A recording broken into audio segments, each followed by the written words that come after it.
महाराज जी अक्सर सुनते हैं कि स्त्री शरीर पाप योनि है। गलत है। जो भी ऐसा बोलते हैं वो अज्ञानी है जी, गलत है।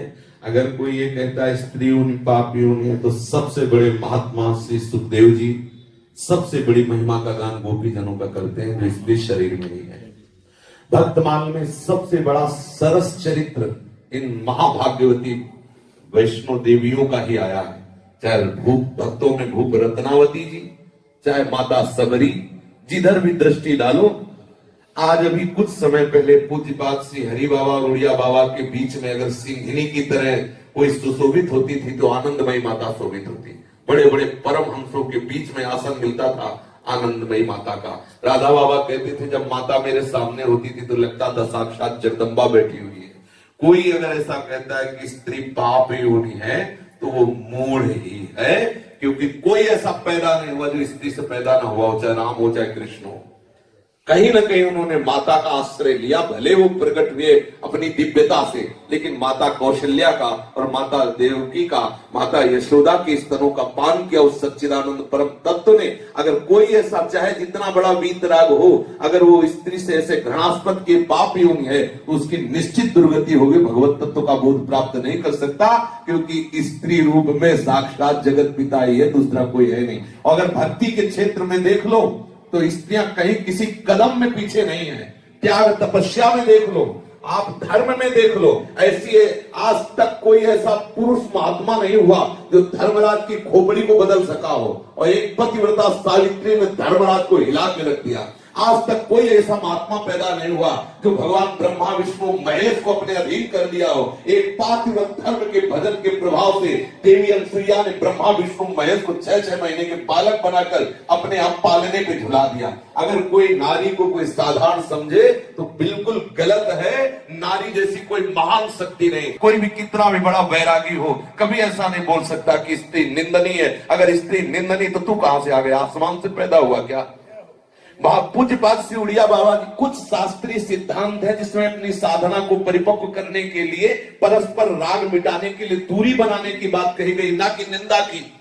जिस समय उड़िया बाबा का नियम था कि वो स्त्री दर्शन नहीं करते थे, वो ब्रह्मबोध के लिए बाबा के सामने अगर कोई माता बहन चली जाती तो पर्दा कर लेते थे। तो रामकृष्ण परमहंस जी की जो प्रिया थी मैया शारदा, उनकी सेवा में रहने वाली 2 सखियां थी। बाबा का नाम सुना, दर्शन करने के लिए गई तो बाबा के अनुचरों ने रोक दिया। तो उन्होंने कहा कि या तो डायरेक्ट हमसे बाबा बात करे, नहीं तू नहीं रोक सकता।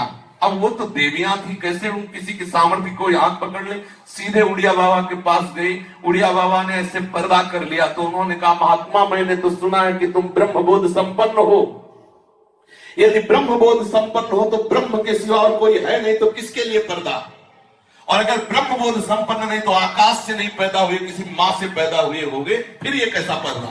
बाबा ने हटा दिया चला, और जीवन भर के लिए हटा दिया। और सबसे तो अगर ये कोई कहता है स्त्री पाप योनि है, तो उससे हम प्रार्थना करके पूछ सकते हैं कि क्या गोपियों से भी बड़ा कोई परमहंस हुआ इस सृष्टि में? गोपियों की चरण धूलि कौन नहीं वंदना की, चाहे उद्धव हो, चाहे सनकादि हो, चाहे नारदादि हो, बड़े बड़े महात्माओं ने गोपियों की चरण धूलि की वंदना की। अगर प्रगट लीला में देखो तो ब्रजवासी गोपियां साक्षात स्त्री शरीर में ही थी, कोई ऐसा महात्मा ना हुआ। भीष्म जी अंतिम समय में गोपियों का स्मरण कर, भीष्म जैसे परम ब्रह्मचारी, सुखदेव जी जैसे परम ब्रह्मचारी महात्माओं ने गोपियों की चरण धूलि वंदना की। दंडकारण्य के ऋषि इसी धोखे में रह गए और भगवान राम की कृपा का वो तनिक भी अनुभव न कर पाए। और सबरी माता को भगवान श्री राम का वो दुलार प्राप्त हुआ कि आज सब जस गान कर रहे हैं। सबरी माता का जो यश गान किया गया है, रूप की न साधना की, क्या केवल अपने गुरुदेव के वचनों पर दृढ़ विश्वास और भगवान के चरणों का आश्रय। तो महामहिमामयी सबरी की भक्ति प्रकाशित हुई। भगवान श्री राम जाकर के सबरी, सब जगत जानते हैं कि सबरी जी के स्वाद लिए हुए बेरों को ठाकुर ने पाया।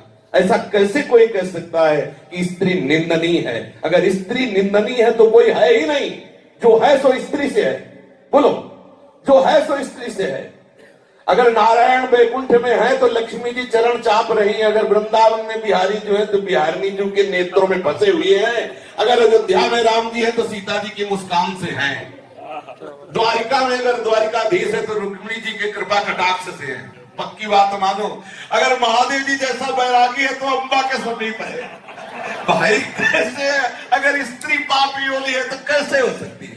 कोई भी, चाहे जितने लौकिक पद में हो चाहे पारलौकिक पद में हो, सबकी जननी पद में ये स्वरूप है। वही भ्रष्ट है, वही नष्ट है जिसने इनका अपमान किया।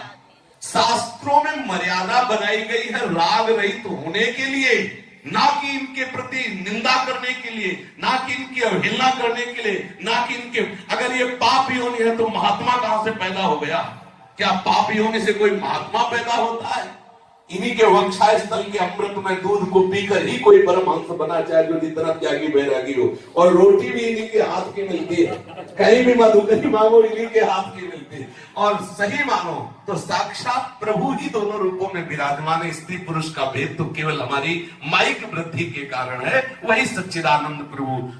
अगर हम कहीं ऐसी भावना करते हैं कि स्त्री से दूरी बना के रखना चाहिए, तो राग त्याग की, स्त्री साधक को पुरुष शरीर से, पुरुष साधक को स्त्री शरीर से, केवल राग त्याग की वार्ता है। अगर निंदनीय भाव में तो आज तक कहीं ऐसा नहीं पाया गया। और जिसने निंदा की हमने जीवन में देखा है, उसको वही घुटने टेकने पड़े, वही माया रौंद के चला देती है।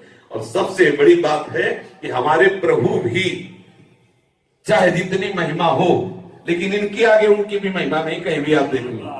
इसीलिए हमने आपको ऊपर से धकाया है, इसलिए कोई ऐसी अंगुली उठाए तो उसकी बात नहीं समझना।